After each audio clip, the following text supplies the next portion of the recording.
So no Jordan today, so we'll just waiting for Elizabeth, right? Yep. Oh, I guess so.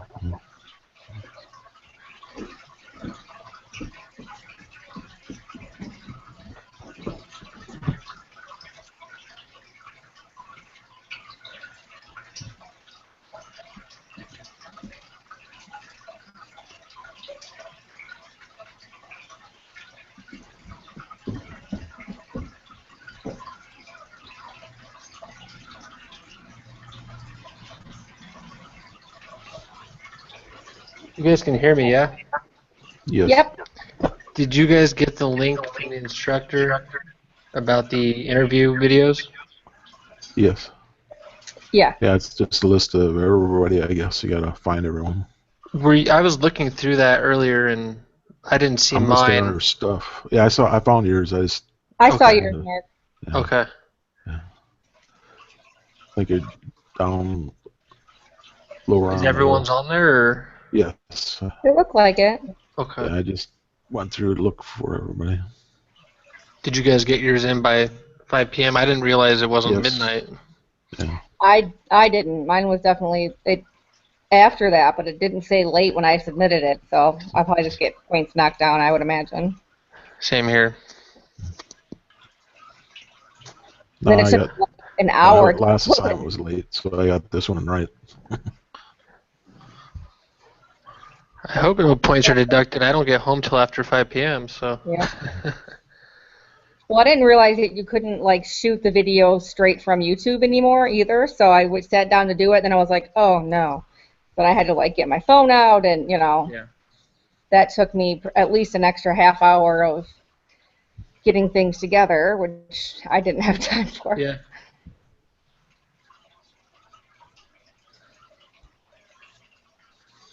I've run out of time for everything all week. I need like another 3 days.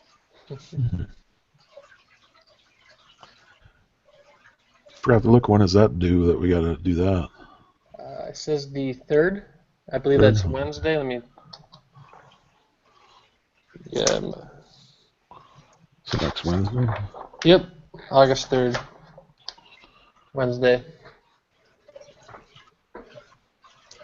When's that That's big what the leadership thing, bibliography due? or that's the feedback. Our comments. So we have to have comments for each person of our group's video. Yeah, that's midnight too, I think. 5 p.m. For that too? Yeah. Oh man, I better change that then. And the theory framework is also due at 5 on Friday. It's gonna be another long week. That's okay. Framework's down at 5 also. Man, that wrote down wrong.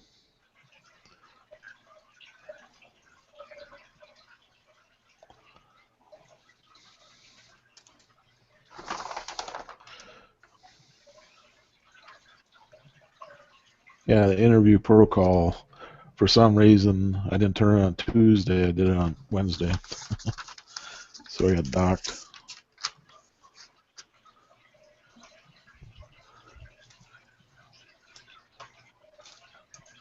I had it I got ready lucky too. with that one because I was doing math, and before I went to bed for the night, I thought I better check my other class, and was like, oh, interview protocol. I guess I better do that tonight too. Yeah.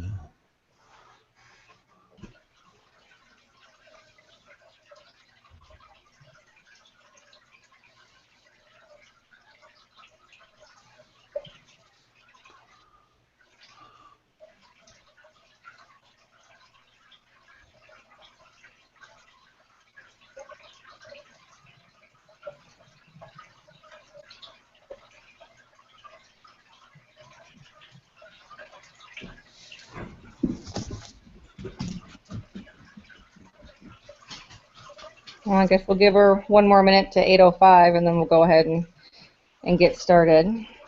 Okay.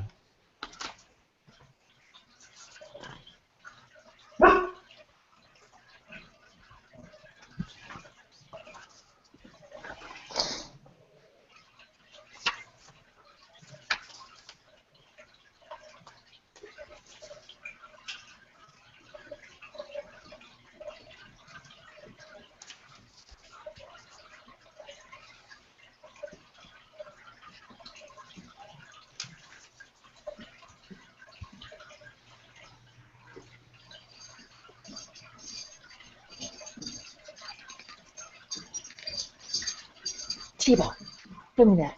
No. Shh. Shh. Go lay down. Go. Go.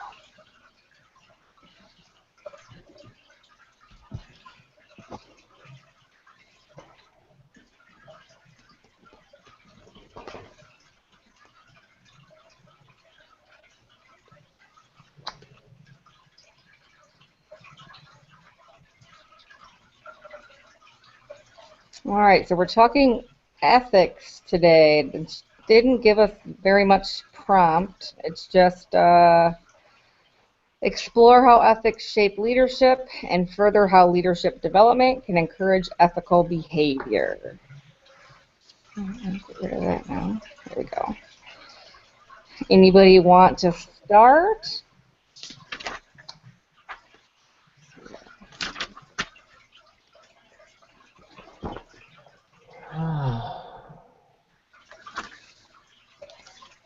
I'll start. Awesome. So, ethics.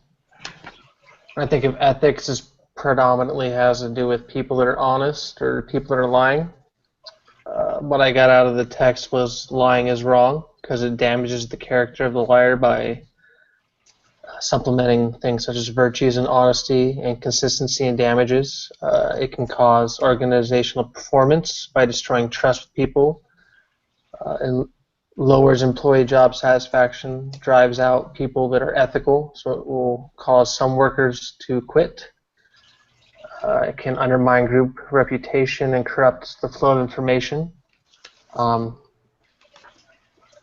Honestly, I've been recently watching the TV show called Suits. I don't know if either of you have watched it, but there's a lot of unethical, undermining things going on with management in that TV show where a lot of the employees or the leadership and management will go over people's heads and the followers will untrust their ethical decisions and behavior and will leave the company. So that kind of stood out to me while reading that. Another thing I got out of the chapter was, quote unquote, simply put, mentors matter. So you want to find an ethical mentor. I've never really had one over the 5 different jobs I've had over the 12 years I've been working until recently. So recently I found a mentor that matters to me. We should choose a mentor with ethical values, find one that will fight for us, fight for their proteges by standing up for us in meetings, putting our names in for promotions, etc. We need to work on finding mentors that will help us with coaching and protection and act as a shield for us when bad things happen in an ethical way. These mentors should also help us with challenging assignments and help us learn key skills as well as develop a sense of accomplishment. By doing all these ethical type of things, it will teach us to be ethical in our future and how we act with others in an ethical way.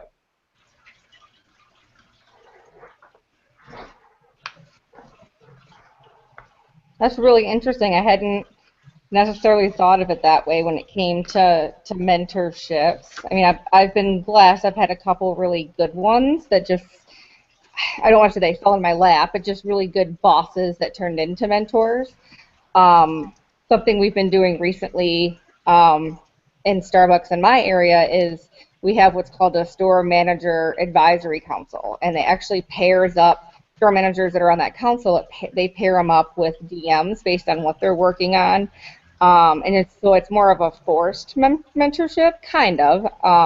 It's not supposed to be a bad thing, but in the 4 years that we've done it, 3 of the 4 have just not really panned out for different reasons. I've had one that was amazing, and we still connect today, but I've definitely seen, where if a mentorship is forced, it's just harder to build that relationship, or if you don't value what both of you are getting out of it. So I think mentorship can have a lot to do with your success as a leader.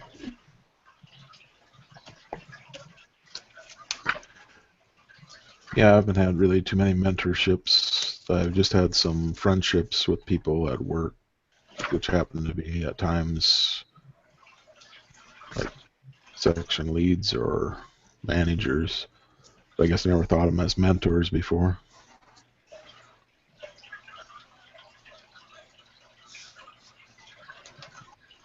I know we always called leads or trainers or something like that, not really mentors. Because before, when you go into work, there'd be always somebody that more experienced take responsibility, take someone under their wing and help them. I guess we didn't really officially call it something or put it down. It's interesting too. So one of the parts of the chapter that really caught my eye was the challenge of loyalty. And so thinking back to one of my mentors was our regional director who actually left the company this year. And he recently has been reaching out to a couple of us, somewhat recruiting us to where he is now. And it's interesting because it makes you stop and think of the loyalty aspect of that, and it puts you in a weird spot where are you loyal to your mentor, or to your organization, and how do you balance all that? So I really enjoyed that part of the chapter where it says, Admiral leaders put the needs of others above selfish concerns.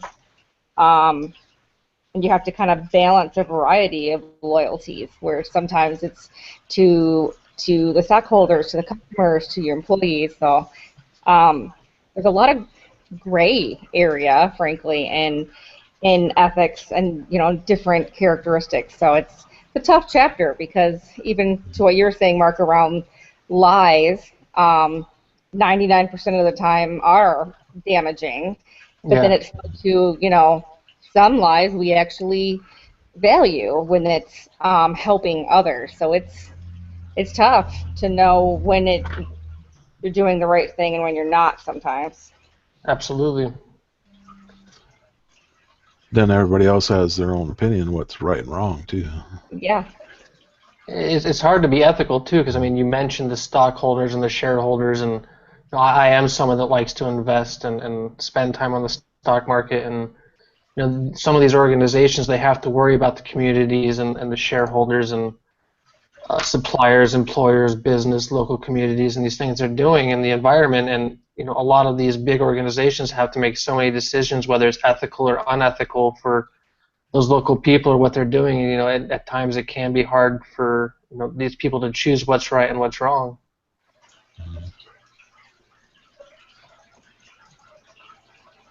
Yeah, one place I worked at, a new guy just came newly, kind of the section lead or manager or whatever, and it happened to be at a time where our company was going through a change, and his section or department manager told him information that they could not share to other employees. If they did, they'd be fired.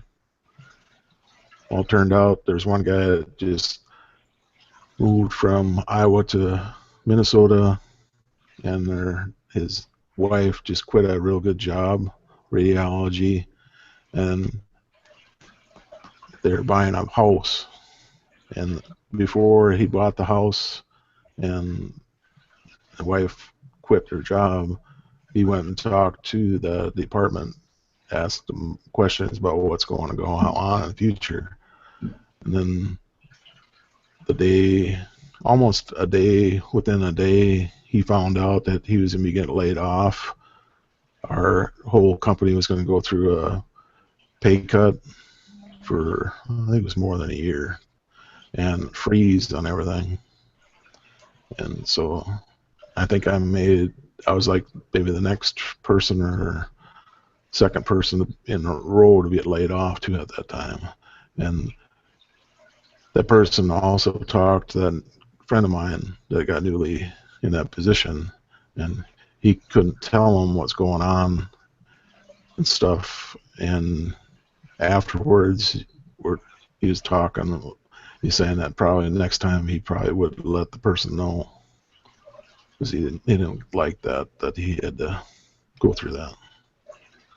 So that's kind of ethical. What do you draw lines on there? If a person's actually going out of their way speaking to you about your life points, changing a career, starting a different career, purchase a house and stuff. And then they didn't really tell them to maybe think about it for a little bit, for a few days or anything, or even like a week. They could at least said that to them.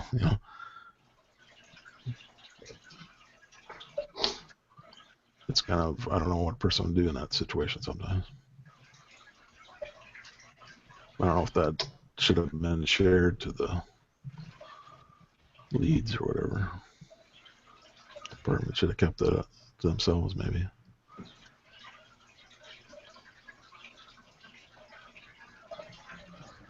Yeah, it can be really uncomfortable. Um, the courage aspect, I think, is big. Um, be it, well, they list quite a few different issues, not issues, but perspectives around courage. And I remember one of my first kind of senior leadership positions, I was an assistant store manager. So I wasn't the store manager, but still a leader in the store. And I remember a partner coming to me, in confidence, right? And he had a pretty bad sexual harassment type thing going on, and it was very much, please don't say anything. I just want to confide in you. If you could maybe say something to this guy, and obviously, I have to take action on something like that.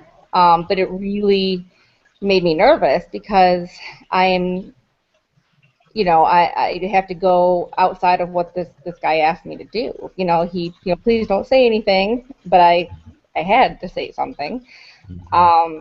That was very, very scary in the moment, but then I remember, days later as everything panned out, and obviously the person that was harassing was let go, and everything turned out fine. But I had a couple of the senior leaders kind of take me to the side and say thank you so much, because not everybody would take that chance, because that you could end a friendship that way. You could rock the boat. It could have went differently than it did. So there is a lot of courage sometimes needed to do the right thing, because it's not always pleasant. Stop it. Come on.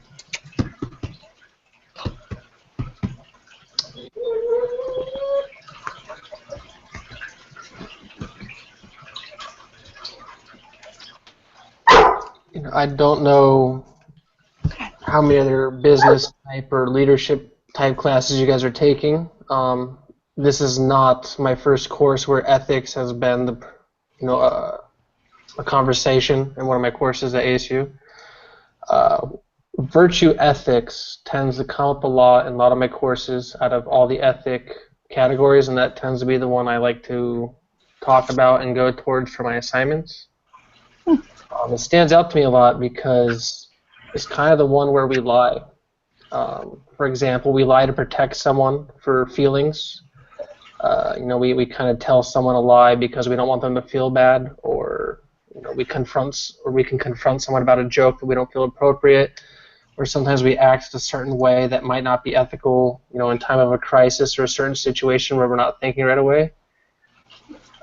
It just stands out to me because sometimes with this virtue ethics, we're not acting in an ethical way, but we're ethically trying to come to a way to make the people we're working with, think in a positive way instead of a negative way for the outcome.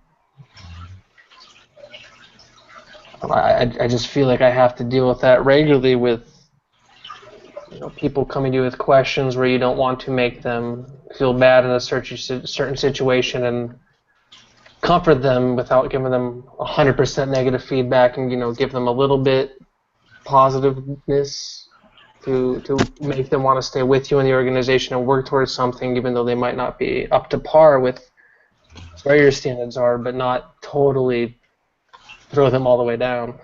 Mm-hmm. I think I remember one of the classes where if you had that situation, to make sure that you also end it or spend time something on positive, not just all the negative. That way, keep the person more positive, I guess, not down as much. Because all you do, if you all like a leaders, if all they do is just tell you what you're doing wrong all the time, you don't really like that. You like also when they come around, say something positive, or point things out to you, how you can improve something, and then also take, instead of to take the time to praise you instead of just sit down and put you under the microscope or under the gun.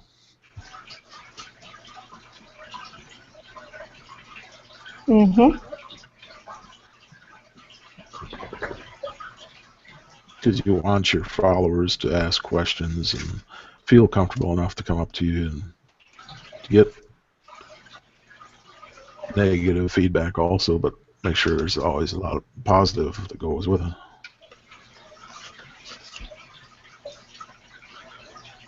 It's funny though, I think sometimes fall into an issue where they're trying too hard to do that, where they do almost like the compliment sandwich, right? So they start off with something good, and then they give the coaching that really needs to happen, and then they follow it up with another compliment to make themselves feel better because it wasn't all bad, but then the person never really gets the full message um, because they hear the other stuff as well. So there's all kinds of issues with doing it that way. I actually had that happen this week. Oh, my dogs are going nuts.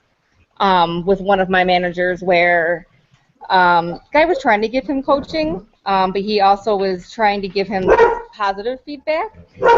And all he heard was the negative stuff. So he walked away feeling horrible and completely discouraged. And that was not really what the person intended, but because they, packaged it all together, that's all they heard. So it took a lot of kind of follow-up on my part to help the manager see they weren't really trying to bring them down completely, but by packaging that way, it definitely come off that way. Did you come up with that term, compliment sandwich? It's something that's been floating around, I guess, just within Starbucks recently. I've never heard that before. I like it. Yeah. All right. It kind of became a joke with a lot of us because we've been trying to get people to stay away from that. It used to be something we coached to, like, oh, it's a great way to coach someone, and we found it's not.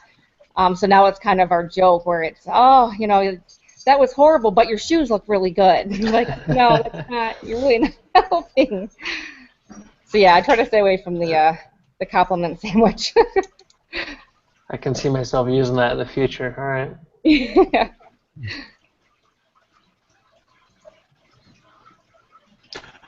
I guess I didn't mean it as a compliment in that direction. I meant the compliment of something they're actually doing No, correctly. I knew Yeah. what you meant too. Okay.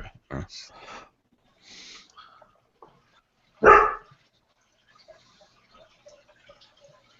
Well, with just 3 of us, we don't have a ton to fill up our 15 to 20 minutes. I think we're close to the 15. So I will take what Jordan posted too, and I'll put it as a comment with our link, just so that the instructor can see that as well. All right. Okay.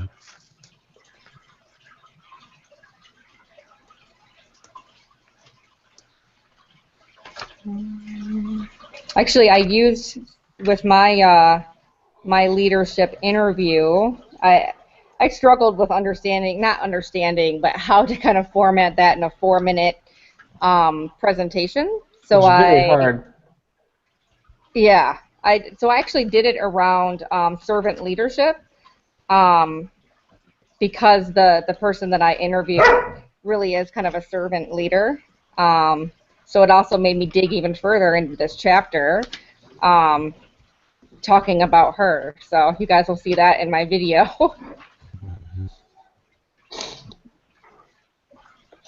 Were you guys able to get your full 10 to 12 questions into 4 to 6 minutes?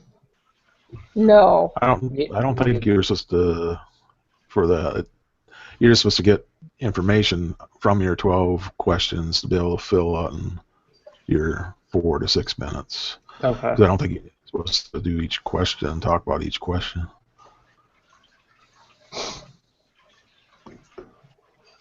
Otherwise, I'm in big trouble. Same here.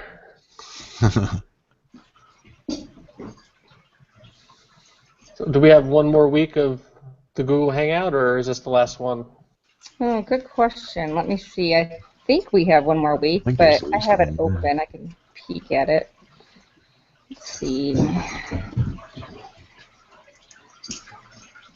Yeah, we do have one next week. And let me double check. Yep, that's it. So next week will be our last Google Hangout, and that one is around public leadership in crisis and how to prepare leaders at all levels in a crisis. So that should be interesting, kind of talking through the BP and the big oil spill and what are some failures of that leadership and then their communication. So that should be an interesting topic for us to dive into next week. Okay. I will be just getting home from vacation, so that will be fun.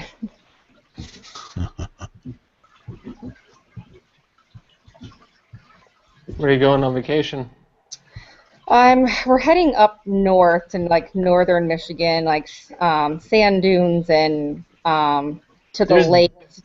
there's dunes in Michigan? I live in Michigan, yeah. There's dunes there. Yeah, sand dunes, yeah. So it's You're kidding. sleeping bear dunes, yeah. You guys got side by sides or sand rails or what? I don't know. Quads, dirt bikes? I mean, what do you do? Do you go to the dunes or?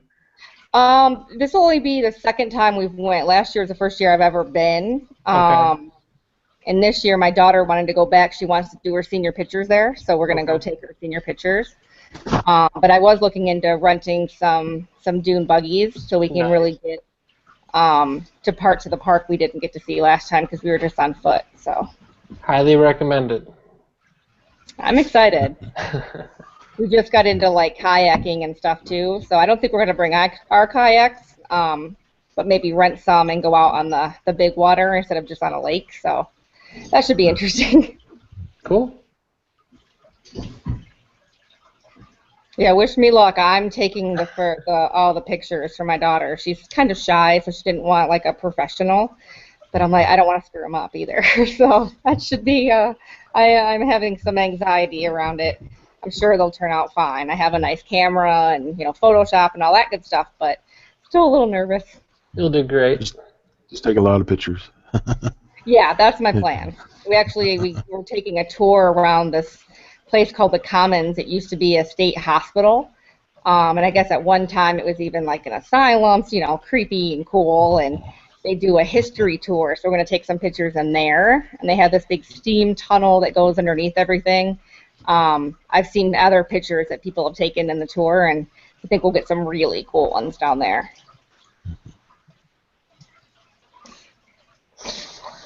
Well, cool. Well, enjoy your guys' weekend. Hopefully you're not up all night like I will be. So that's lots and lots of work and homework to do. So hopefully you guys can enjoy your weekend. All right, you guys too. See ya. All right. See you Bye. guys. Mhm.